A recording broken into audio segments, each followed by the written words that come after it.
So in this video I'm going to introduce the concept of molecular simulations. First of all, what do we consider as a molecular simulation? Or at least, what am I going to consider as a molecular simulation? Molecular simulations are all this kind of computer experiments or computer simulations in which you consider all atoms explicitly, or at least almost all atoms explicitly. Let's make an example. If I want to see how a liquid moves, I could use the classical hydrodynamics equations, for example Navier-Stokes. In these equations, you consider the liquid to be a continuum. You don't consider the atoms at all, let alone the electrons. Now, instead, in techniques like the molecular Monte Carlo or molecular dynamics, you consider each atom explicitly. Usually, you don't consider the electrons, because usually you use classical mechanics. So, of course, by considering each single atom explicitly, considering all the forces on the atom, all the interaction between each single atom and each other atom, each calculation will be computationally very, very expensive. And that's actually a reality. Molecular dynamics or Monte Carlo techniques are usually very, very expensive computationally.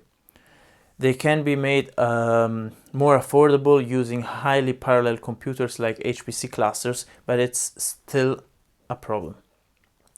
But on the other side, you have the huge advantage that because you're not putting an approximation inside the problem, inside the model you're using, you won't have an approximated result. Because, of course, except for the rare cases in which we have an analytical solution to the problem, in which there is no sense to doing a computer experiment, the other solution is to use an approximate solution. Like I said, if you want to see how a liquid moves, Navier-Stokes. The problem is that the results you will get will be approximated, because you use an approximated model. Therefore, you will often find yourself in a situation where you can have something in between. You need something that is not approximate, even though you don't have an analytical solution. And here is where molecular simulations come in. In fact, what you do is put your system there and let it go. See what happens. And that's the reason why they're often called computer experiments, because you don't know what's going to happen before. You let the system evolve freely. Of course, there are quite some differences between molecular dynamics and Monte Carlo, or in general, inside the molecular dynamics or the Monte Carlo, there are a lot of techniques, but the idea is always the same. Of course, you will say, okay, but you said we will use usually classical mechanics instead of quantum mechanics, and in general, we don't have an analytical solution for quantum mechanics, but we don't even have an analytical solution for the many-body problems in classical mechanics. So yeah, of course, there will be some kind of approximation that will be inside how we model the atoms, the interactions between atoms or molecules. But this isn't a profound problem, because of course you can always make the model better. While if you use a theory that is already approximated, you're stuck there. You can't go better. So, as said, of course, the interactions between atoms will be modeled somehow. If you have a trash model, you will get a trash result. If you have a good model, you will have a good result.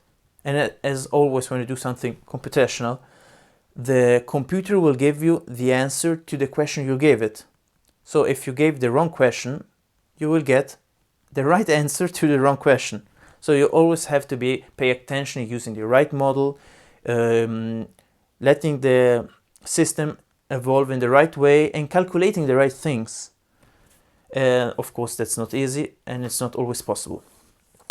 But why do we find ourselves in this need to do a computer experiment when we can do a normal experiment? There can be many reasons. For example, computational approaches was created first to create the atomic bomb, and then to still create atomic reactors for electricity. You can't do a atomic bomb that doesn't work, or that works too much and it will explode in your hand. Because first you would die, and second you will probably destroy the planet by trying 3, 4 or 5 times. Or if you're trying to do a nuclear reactor, you can't make a whole town explode because you did it wrong. You have to first test it without risking anyone's life. Then there is maybe another reason.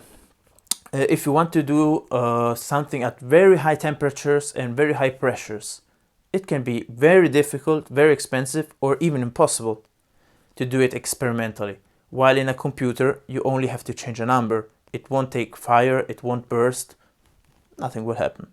Okay, if you use a wrong model, you will get a wrong result, but nothing more. So you might do the computer experiment, and then if you see that it's working as you think it should, if it's possible, you might do an experiment. If it's impossible, nothing.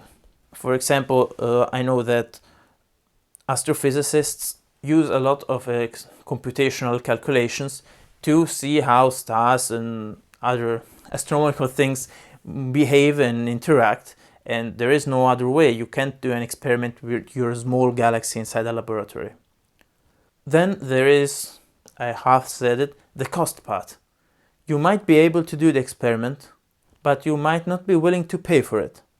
Because, let's face it, a chemical laboratory is incredibly expensive. Simply by opening the doors, you already spent some thousands of dollars. While how expensive can a high-end computer be? Yeah, maybe $1,000, but then it will go on for some years without having to spend much more money on it. So, for example, in the drug discovery, in the past they had batteries of molecules, and they would test them once by once to see if they did what they had to do, so kill a bacteria or block a protein or whatever. That's, yeah, an easy job. The problem is that it's very long, very time expensive, and very expensive in money. In fact, by one side, you will have to synthesize each single molecule you want to try. And then you have to try it, see if it works, and keep track of it. Nowadays, this part is first done in a computational way. So you first do all these reactions or these tests on a computer, and then do the laboratory tests only on the best molecules that came out from the computational process. In this way, you will be much, much faster, and it will be much, much cheaper. I hope you enjoyed the video. All the sources and the materials I used to do it are written in the description below.